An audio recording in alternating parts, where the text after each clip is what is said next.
This is the Year 7 Pi test. Question number 1. Here is a list of numbers. From the list, write a multiple of 6. Now we should know that multiple is like multiplying. We're looking for the times tables, the 6 times table. Which number is in the 6 times table? That's what it means. If I went up in 6s, I'd go 6, 12, and I notice I've got 12 there. Then after 12 it'd be 18, that's not there, and so on. So a multiple of 6 is 12. For part B, we need a factor of 30.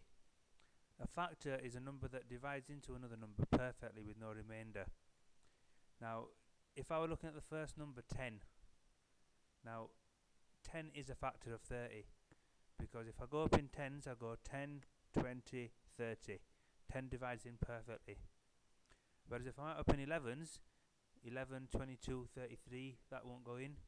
If I went up in 12s, 12, 24, 36, that don't go into 30. 13s would go 13, 26, 39, that wouldn't work. 14 wouldn't work. Now 15 actually would also work. 2 15s make 30.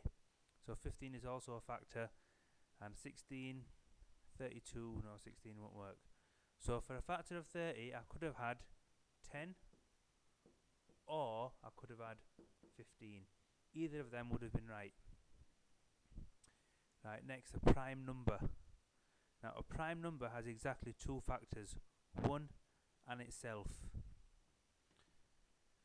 Now if I look at the number 10, apart from 1 times 10, which makes 10, I can also do 2 times 5. So 10 can't be a prime number. Now 11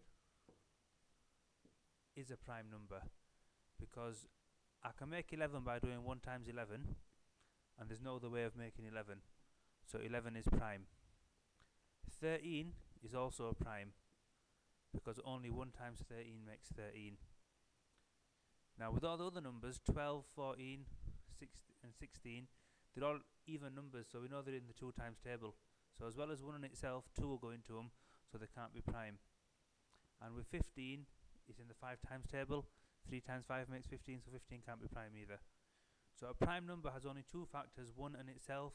So the only 2 prime numbers there are 11 or 13. Right, question number 2. Write down all the factors of 14. Now when I write down all the factors of 14, this is how I would have written them. I would have said, right, for 14, I can do 1 times 14, that makes 14. I can do 2 times 7, that makes 14. Then next 3. Now if I went up in 3s, 3, 6, 9, 12, 15, 3 don't go into 14. 4 won't go into 14. 5 wouldn't. 6 wouldn't. I've already got 7, so I can stop now. I've got all the factors. So they've written the first 2 for us, 1 and 2. We've also got 7 and 14. So all the factors of 14 are 1, 2, 7 and 14. So question 3 says, find the highest common factor of 12 and 16. So the highest common factor.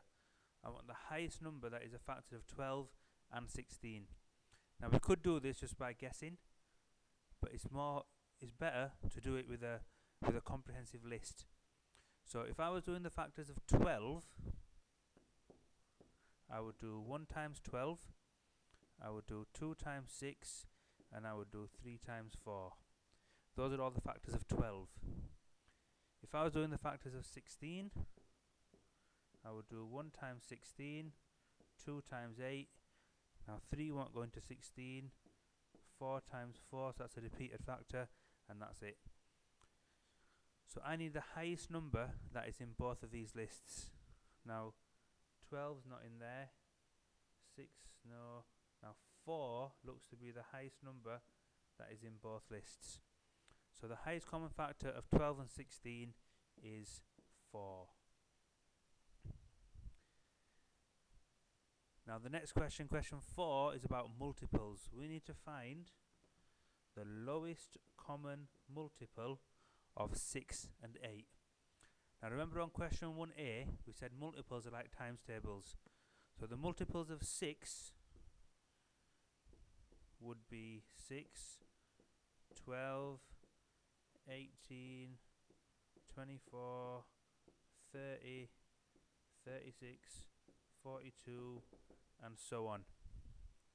The multiples of 8 would be 8, 16, 24, 32, 40, 48, 56, and so on.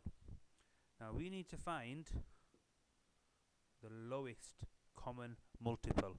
What is the lowest number that is a multiple of 6 and a multiple of 8? Now as you look through the lists, you should notice that 24 is the first one that is common to both. That is the lowest common multiple. So the lowest common multiple of 6 and 8 is 24.